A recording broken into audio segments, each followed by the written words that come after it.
You may think you're helping your pepper plants in July by giving them another dose of nitrogen fertilizer. I used to believe the same thing until I realized I was feeding leaves instead of peppers. The plants looked tall and green, but when harvest time came, there were fewer fruits than I expected, and many stayed small with thin walls. That mistake cost me years of disappointing harvests before an older gardener quietly showed me a different way. He smiled and said that once peppers are full of healthy leaves, they stop asking for more nitrogen. What they really need is support for flowers' fruit and strong, healthy growth without wasting energy on endless foliage. Since I changed my routine, I have spent far less money on fertilizers, and my pepper plants have rewarded me with heavier branches and baskets filled with colorful fruit. If you have ever wondered why your neighbor seems to harvest twice as many peppers from plants that look no better than yours, then stay with me, because the answer is much simpler than most people think. I am not going to recommend expensive products or complicated feeding schedules. Everything I will share comes from methods that ordinary gardeners have used for years because they are affordable, practical, and easy to repeat.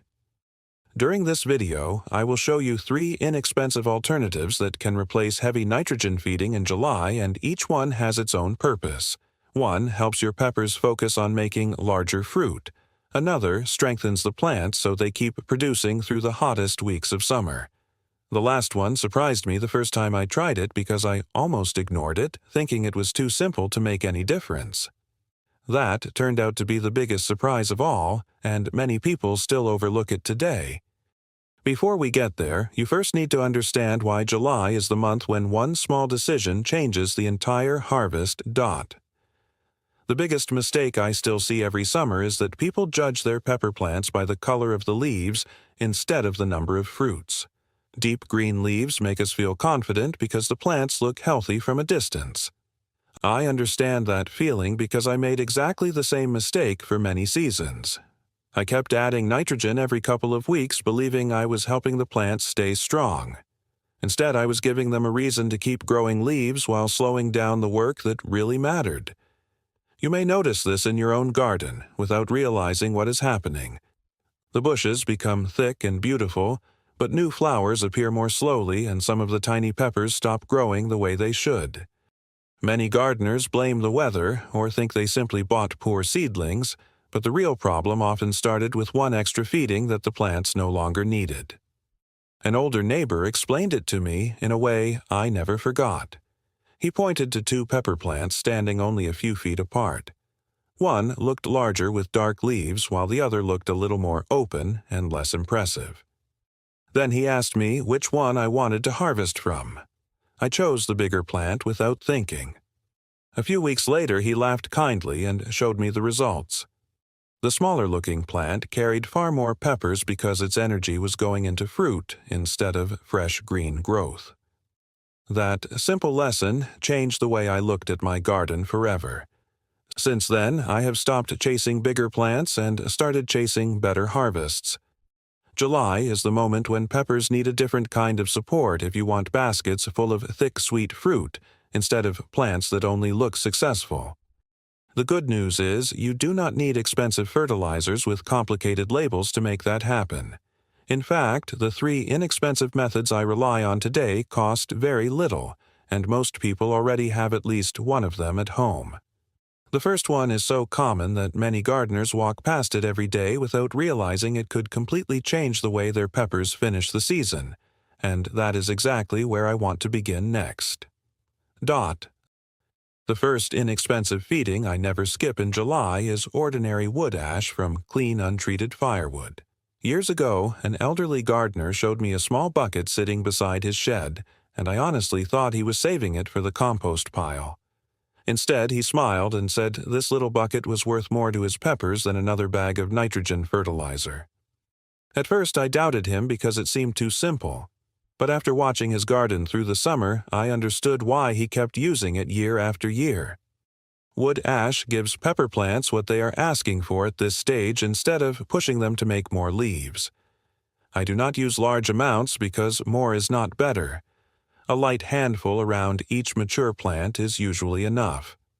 Then I water the soil well so those nutrients slowly move down toward the roots. I never pile the ash directly against the stem because that is another mistake many people make. Keep a small space around the base of the plant and spread it gently over the surrounding soil. The difference is not something you usually notice the next morning. Gardening rarely works that way. Instead, you begin to see stronger flowers staying on the plant instead of falling off. The young peppers continue growing instead of stopping halfway through the season. The fruits also become firmer and heavier as the weeks pass. That is exactly what I want in July because every healthy pepper still has plenty of time to reach a good size before the season begins to slow down. I have shared this simple method with friends who were spending far more money on commercial fertilizers, and most of them were surprised by how little ash was actually needed. Many people throw it away without realizing it still has value in the garden. Of course, I only use ash from natural untreated wood, because painted or treated lumber does not belong anywhere near vegetables.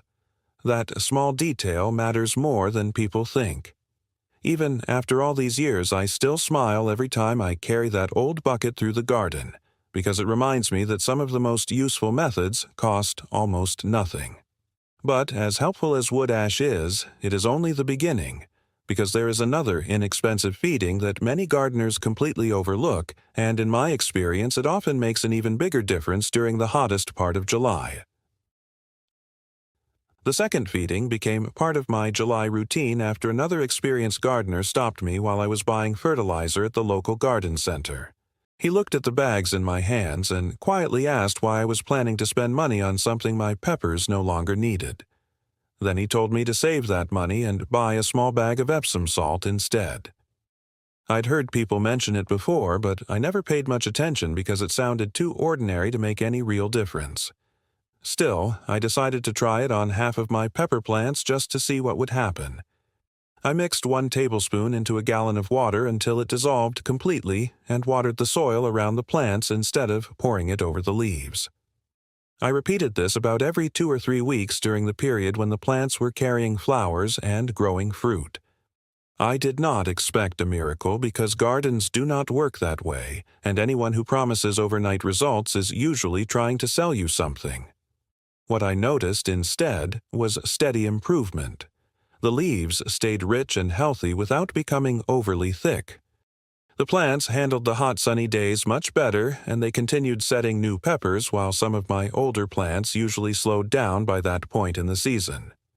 The fruits also seemed to fill out more evenly and develop thicker walls, which is exactly what I want when I grow sweet peppers for the kitchen. Many people think they need another strong fertilizer every time growth slows a little, but sometimes the plant is simply asking for different support instead of more nitrogen.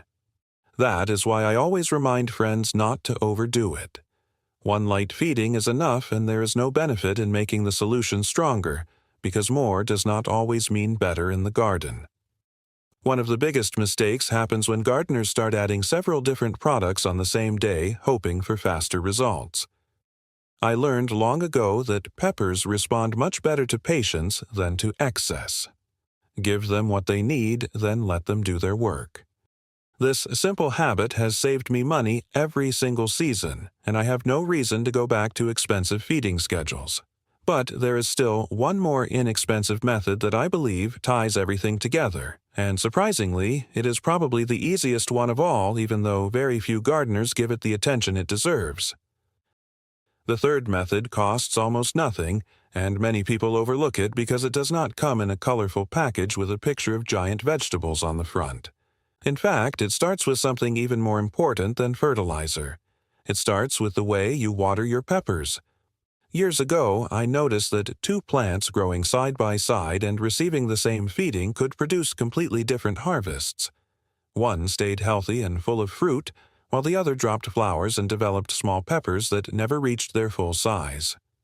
At first, I blamed the weather, but an older gardener told me to stop looking at the sky and start looking at the soil.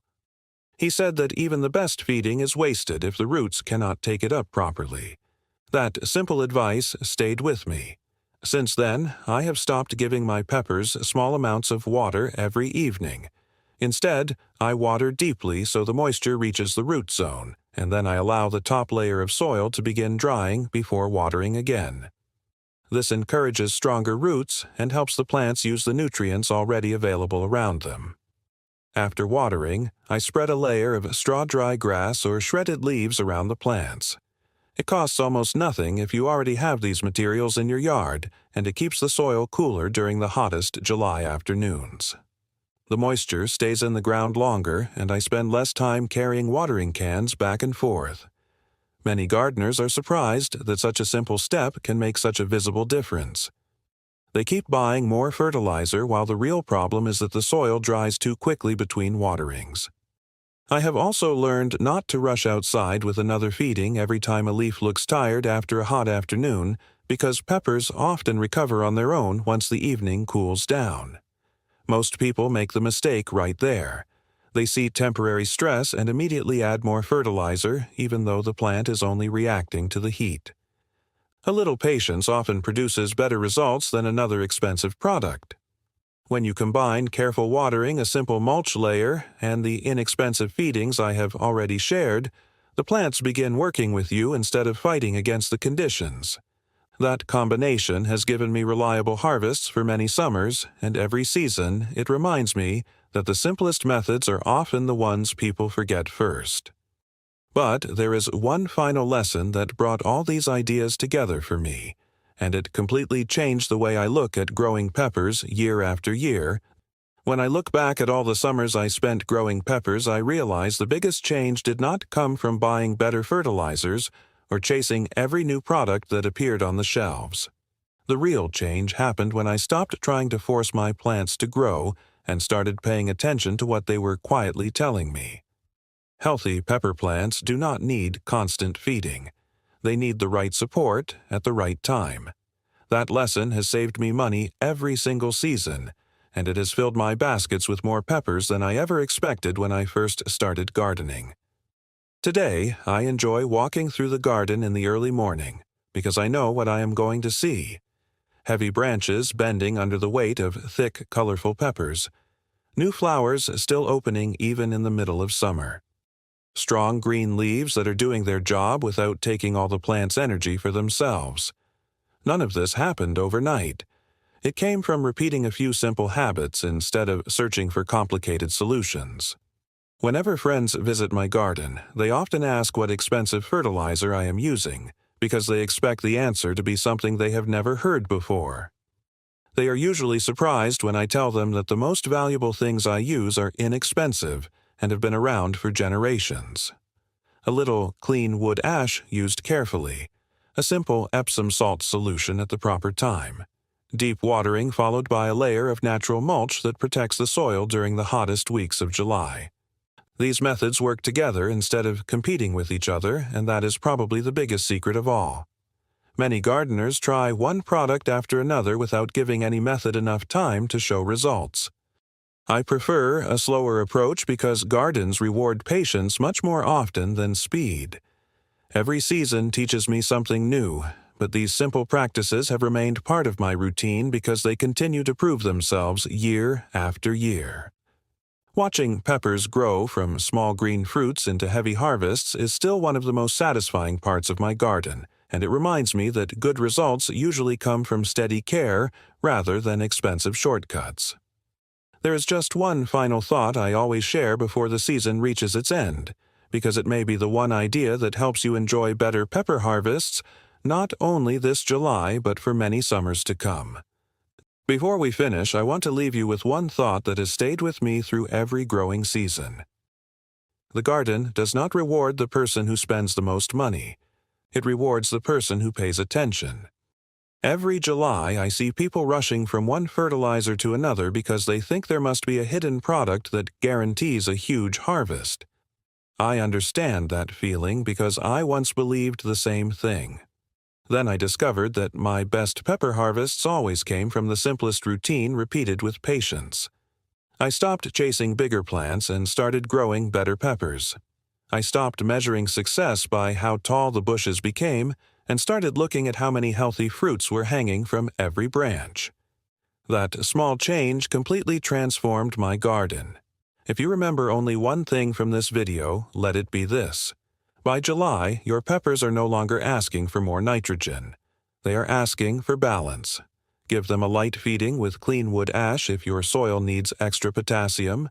Support them with a simple Epsom salt solution at the right time instead of pouring on stronger fertilizers.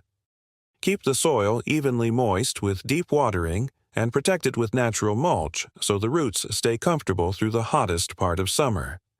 None of these steps are expensive and none of them are difficult. Together, they create the kind of steady growing conditions that peppers love. That is why I still use these old methods today. They have earned my trust season after season. Every time I carry another basket of thick, sweet peppers into the kitchen, I remember the experienced gardeners who shared these ideas with me many years ago. Now, I am simply passing them on to you, because good advice should never be forgotten. I truly hope these simple methods help you enjoy your biggest pepper harvest yet and save you money at the same time.